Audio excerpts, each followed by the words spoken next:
What's happening, guys? Welcome back. It's an exciting time. I'm on van number 2 now, and I'm in the same spot where I recorded my last van walk around, which was just over in that car park. I've come back out here just to reminisce and show you guys my new van. So, firstly, you guys know I had a Ford Everest. That was my main car. I don't regret buying it because it was freaking awesome, but I'm kind of over spending that much on cars, and I want to work a little bit less and have a bit more of a freer lifestyle. Like, you know, I had to work extra hard to own the Ford Everest, whereas now I can kind of chill out a little bit. So anyway, what I did, I built a sleep platform in the back of my Ford Everest, and I did a few nights away in it. And the reason I was doing that is because I just couldn't afford to buy another van to build. You know, it's coming into off season for me now. Yeah, so anyway, what I did was I went out and I sold my Ford Everest. It was a real last minute decision. I put it on Trade Me, and it sold within like an hour to this real nice guy down in Wanaka, and he's flying up this Friday to pick it up, so I still have it at home. But 2 days ago now, 2 days ago, I bought this new van, and yeah, I'm really excited about it. So what I did, I can't obviously use this as a daily driver because I have kids to pick up from school and stuff like that. So I bought this van, and then just today I bought a second-hand Subaru Outback. Let's talk about the van and what it is. So the van itself is a 2012 VW Crafter. It's like the biggest one you can get, as far as I'm aware. It's the dual wheel one, long wheelbase, high roof, everything.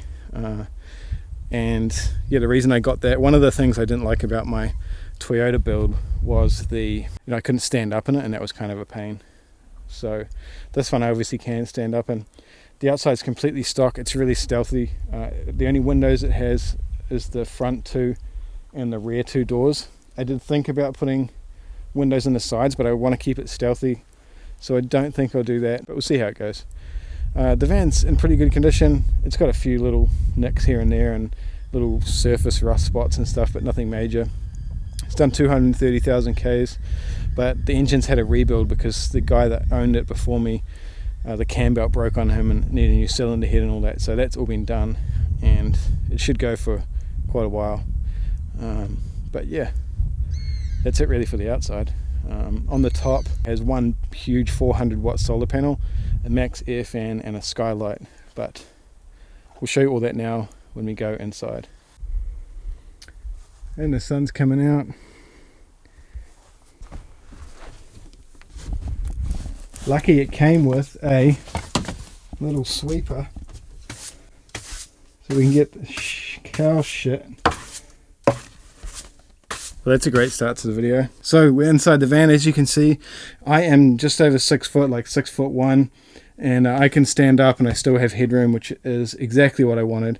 Right, so half the reason I'm doing this video now is because exactly how it is now is pretty much how I bought it. I've only done a couple of really minor things, but I plan on changing some things up and cleaning some of the work up, and adding bits and adding my own little touches. Right, so the only things I've added to it so far is that little floor mat down there, little entry mat, some cow shit, and this mattress, because it didn't came with a mattress. He took his one out, so I bought a mattress. Now this is a full king size inner spine mattress, which is kind of this, the other reason I bought this van is because this is kind of how I would have laid it out if I was going to build it, maybe with slight adjustments, but yeah, this is pretty much how my previous van was laid out, and I wanted to stick with the same kind of concept. So, and I added some car seats and car seat covers and a steering wheel cover. The guy had been living in it for a couple of years before me, so yeah, the guy I bought it off was a really nice, friendly young guy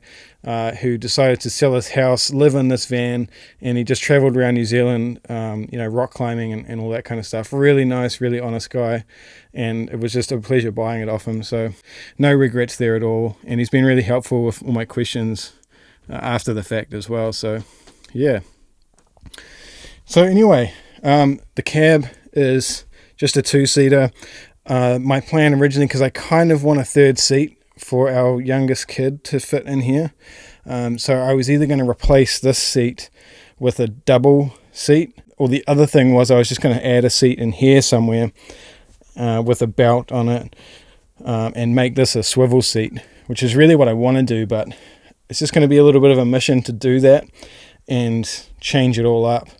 I'll lose a bit of space, and I'm just not sure quite how to do that without losing too much surface area in the back of the van. So I'll probably end up going with a double seat and getting a double swivel seat, because I know you can do that. Just finding the seat is a little bit of a challenge. Also, before I carry on, I didn't mention the engine. So this is a 2-litre twin-turbo diesel with the 6-speed manual. Pretty simple. When you first walk into the van, it's got this little sofa here. This is a door as well, so it has doors on both sides. And yeah, this is kind of a little couch area, which I will get some nicer cushions for it. So you can actually kind of lounge out here. And it has the classic little porta potty toilet down there, a couple of big drawers, and yeah, and then so I'm going to be changing this. I'm not exactly sure what I'm going to do with this, but I am going to be changing this area here somehow. And I'm going to paint as well. Actually, we'll talk about the changes at the end because I'm getting a bit carried away. So moving on to the kitchen area. Again, more drawers, heaps of drawers. There's drawers here, they're just heaps and heaps of storage. And it has a full-size sink, obviously. So this is like a proper kitchen sink with a proper faucet and pull-down little thingamabobby. And it has a proper water pump. I'm going to add a flow thing to that so it doesn't pulsate. But yeah, full-size sink with powered water pump. And then over here it's got a Thetford XXX gas cooktop. It's a 3-burner and an actual oven, which has a toaster in it as well, which is really awesome. And the gas bottle is just under here, just hanging. Oh, that's the other thing I changed, because he didn't actually have any strap holding the gas bottle in. So I was just kind of shifting around the place. So I added a strap to it. That was like the first thing I did. And then he's got a carbon monoxide, gas, everything detector there, other than a smoke detector, which I will add soon. It also has a full-size fridge, which I love. Really, really happy about that. And it's pretty efficient by the sounds of it. It hasn't been draining the batteries at all, which we'll get onto very soon, the power. And you can see here it's just got the wastewater on a tap with like a removable tank, which is perfect. Little rubbish bin there, smell trap. And then if you haven't noticed already, it's got a diesel heater, which I'm stoked about as well. So I'll show you that because it's around the other side, the base of it, but there's one outlet here and one underneath the bed. So yeah, that's pretty much the kitchen area. And then yeah, talking about power, so like I said, it has 400 watts of solar on the roof, and then if you look down here, it's got 200 amp hours of lithium batteries, which I'm pumped about. Really happy to have lithium batteries, and the 400 watts of solar so far seems to be charging it up plenty fast enough. Like, it hasn't gone below 90%, and I haven't turned the fridge off at all yet, and it's been pretty cloudy here too lately. I'm coming into winter. The remote for the heater is here, and it has an actual wireless remote as well. 12 volt socket for power there, and he's got a 600 watt inverter there as well, which I'll probably upgrade at some point if I need to, but we'll see how that goes. And yeah, other than that, in the kitchen area, it's just got these power switches. The bottom ones are nothing, and the top ones are all the lights. So that's the main kind of lighting area.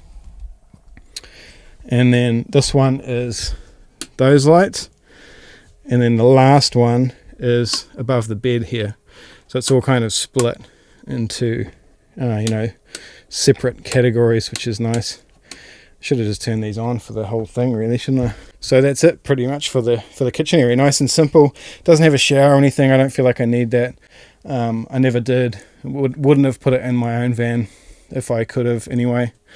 Yeah, there's another power outlet over there, little 12 volt power outlet, and a little shelf for any devices or anything. And yeah, the Max fan, this is the powered automatic one with the remote controller, which is really handy.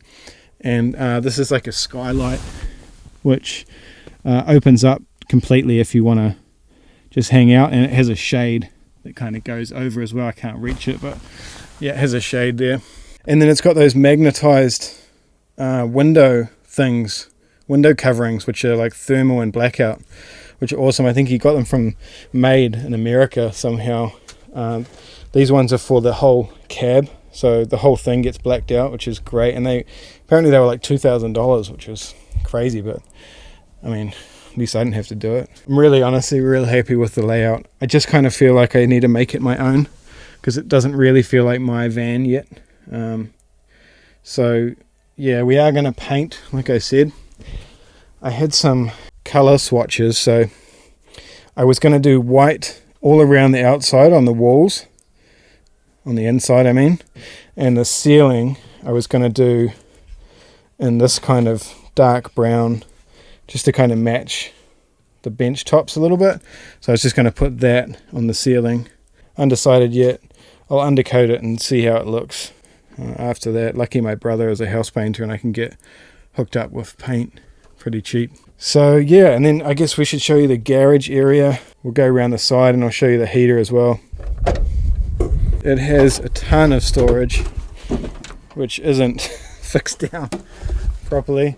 So I'm going to make some adjustments on that. But yeah, a huge amount of storage, more than even I had on my Hiace by miles. So I'm going to put a non-slip mat down so things don't slide around, and then I'll fix all these bottles and stuff. This is just spare parts that he gave me nicely, so it has like wires and battery charger and other things he used to build it. But yeah, one thing I didn't mention, it's fully insulated all the way, so you can see the polystyrene flooring underneath the plywood, and then all of the walls and ceiling and everything are all fully insulated. The water pump is just over there behind that bottle, and that's the fresh water tank. And then there's another one here which you just kind of hot swaps out. So I think that system works pretty well. I do like things being simple like that, just easy, you know. It's not like a real complicated system. And the fridge has a external compressor, so that makes it so there's a lot more room in there. And then over that side is all the electronics, which is really basic. It just has the couple of bus bars going to the main batteries, and then the solar charge controller and a little fuse box there. It's really simple, which again I do quite like. And then the other thing you may have noticed is here there is another outlet for the water, and this is hooked up to the mains pressure, so that's for an outdoor shower, or you know, spraying mountain bikes off, or whatever you want to do with that. So yeah, and then here's the magnetic things I was telling you about. So they just kind of sit in there nice and easy, or you can pull them off, whatever you want to do. Actually, now that I think about it, I can show you the solar panels.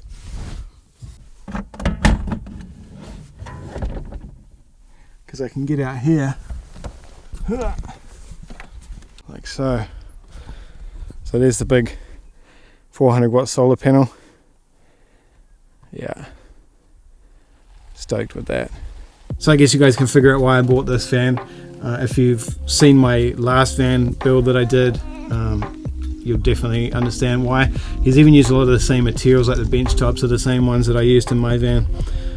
So yeah, I think once I've finished with it and I've really kind of cleaned it up and made it my own, and you know, fixed the drawers and changed the layout a little bit, added, you know, probably add a bulkhead storage above there, figured out what I'm going to do with the seats. Once I've done all that, it's going to be an epic van. You know, I'll put all-terrains on all the wheels at the back and the front wheels, and that'll add to a little bit of traction as well. But yeah, I'm really pumped with this. I think it's going to be a great new addition to the family, and I'm really, you know, one of the main reasons I bought this in the first place was so I can get out easier, you know, around New Zealand and do a whole bunch more YouTube videos about photography for you guys, and you know, tutorials, and try stuff out. And it just makes it way easier, you know, being able to stand and cook and everything without making it difficult, which is really the main thing that stops me from making content. But if you have any suggestions about things I should do, this is my first full-size van, full-size whatever that means, but you know what I mean, like a big van you can stand in. So if you have any suggestions, or you've made one of your own and you think I should change something or add something, let me know in the comments. I appreciate all that feedback from everybody. Anyway, I better carry on with my day. I'm going to go to Mitre 10 now and get some sealer for the paint. So I'm going to seal it all before I paint it, and I need to add a few more things and, you know, chop a few little things out. So I'm going to document all these changes. That's the main reason I wanted to do this video, like I said, is just to document how it was when I bought it, and then we can kind of see the progression as I change things up. Back to normal programming next video. I've got a few more lens reviews to do, and we're going to get out in the field and start taking some more photos. So yeah, see you guys in the next one.